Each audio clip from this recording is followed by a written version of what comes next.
Baik, selanjutnya saya akan melanjutkan video presentasi dari Saudara Miftah dan Saudari Husna.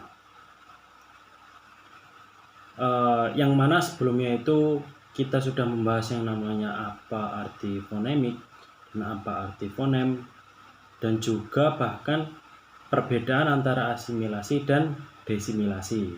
Nah, pada kesempatan ini saya akan menjelaskan tentang dua hal, yaitu yang pertama alofon dan yang kedua yaitu pasangan minimal. Nah, yang pertama identifikasi alofon. Nah, identifikasi alofon merupakan realisasi dari sebuah fonem. Nah, itu merupakan realisasi dari sebuah fonem, seperti identitas fonem itu sendiri. Nah, identitas alofon sendiri juga dapat digunakan pada suatu bahasa tertentu, jadi tidak ke semua bahasa itu bisa. Nah, pada suatu bahasa tertentu. Dan juga alofon punya varian fonem berdasarkan posisinya. Misalnya fonem I, contoh pada kata ingkar, cita-cita, terus kata tari. Nah, masing-masing I tersebut merupakan alofon dari I titik 2 gitu, bisa disebut gitu. Nah, dan juga fonem O itu mempunyai alofon seperti pada kata tokoh, toko, golok, nah dan lain sebagainya, masih banyak hal. Nah, dan yang kedua yaitu variasi alofon. Nah, variasi alofon atau bisa disebut juga dengan variasi fonem terjadi karena posisi atau letak suatu fonem dalam suatu kata atau suku kata yang merupakan lingkungannya sendiri. Nah, jadi itu tuh terjadi pada lingkungannya sendiri, haula lingkungannya sendiri. Nah, variasi fonem ini juga bisa disebut dengan juga variasi alofonis. Variasi alofonis, yaitu yang mana variasi ini merealisasikan fonem dalam suatu lingkungan. Variasi ini bersifat bebas, yang mana tidak mengubah makna pada suatu lingkungan tertentu.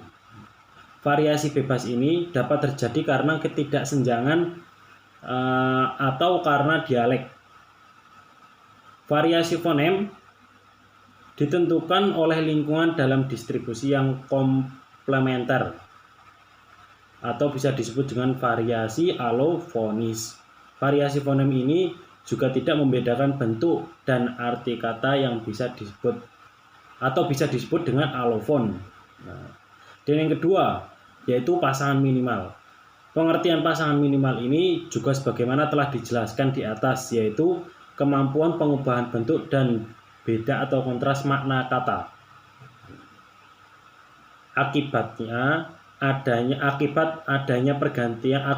terjadinya pasangan minimal yaitu adanya pergantian satu atau lebih fonem dalam struktur internal pada pasangan kata,